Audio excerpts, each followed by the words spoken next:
Welcome to the Highlights from Ukraine podcast, your daily audio summary of the latest news reported in the Ukrainian media. My name is Artem, and here is the news. 211 days less the Russian invasion of Ukraine. Russian media sources disclosed the secret part of Putin's decree on mobilization, reports Дзеркало Тижня. According to it, the Russian military is allowed to mobilize not 300,000 people as it was announced before, but up to 1 million. In his evening video address, President of Ukraine Volodymyr Zelenskyy reacted to the news about mobilization in Russia.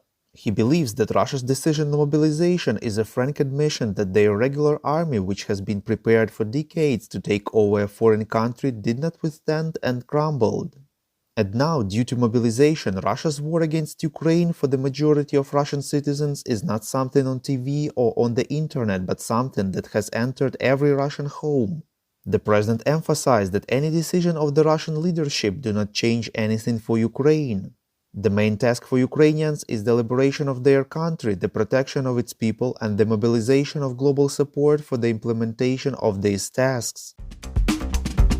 Volodymyr Zelenskyy separately addressed Russian people in Russian language. He pointed out that there were protests against mobilization in Russia, even though small ones. He believes that they showed that people from Russian national republics like Dagestan and Buryatia understand that they will be simply left to die.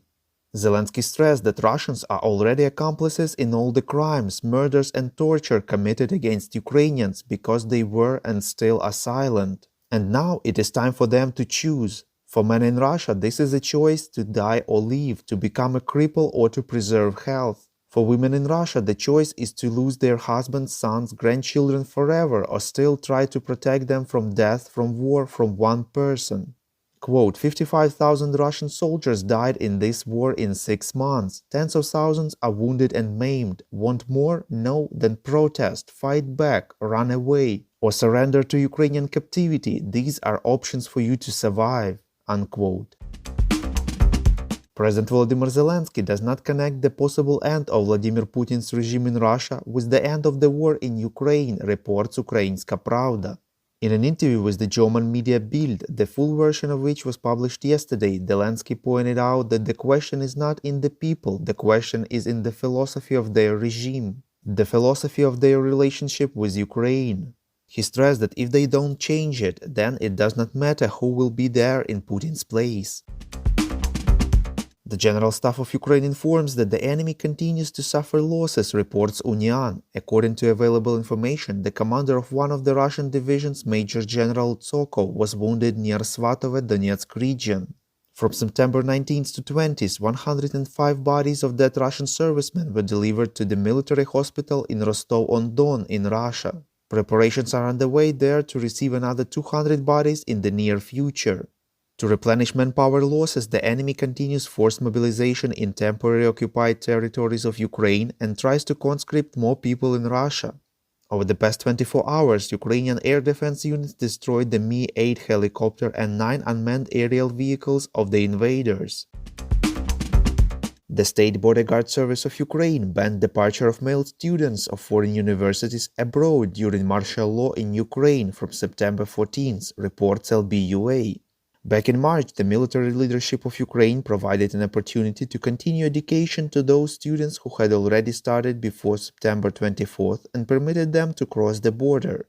According to the State Border Guards, it resulted in massive forgery of documents from foreign universities. In July-August alone, about 600 such cases were registered. Due to that, the permit was cancelled. The Hague District Court officially scheduled the announcement of a verdict in the case of downing a flight MH17 over Donbass in 2014 for November 17, 2022, reports Suspilne. On July 17, 2014, Russia shot down the Malaysian Boeing MH17 in the sky over the Ukrainian Donbass. All 298 people on board were killed. The Viktor Pinchuk Foundation opened the Russian War Crimes exhibition at the Ukrainian Institute of America in New York, reports Interfax Ukraine. Earlier, it had been successfully exhibited at the former Russia House during the World Economic Forum in Davos, Switzerland. The project provides information about the horrific reality of Russia's aggression towards Ukraine. The exhibition was opened by Prime Minister of Ukraine Denis Shmyhal, head of the President's office Andriy Yermak, and the President of Latvia Egils Levits. We would really appreciate if you could support us on our Patreon. Even $5 a month will help us to continue our work and present to you the latest news from Ukraine. As a token of our gratitude for your support, you will get access to a series of exclusive episodes on wartime life in Ukraine. From this series, you will learn how ordinary Ukrainians live in times of invasion, what they eat, how they travel, celebrate, what music they listen to, and much more.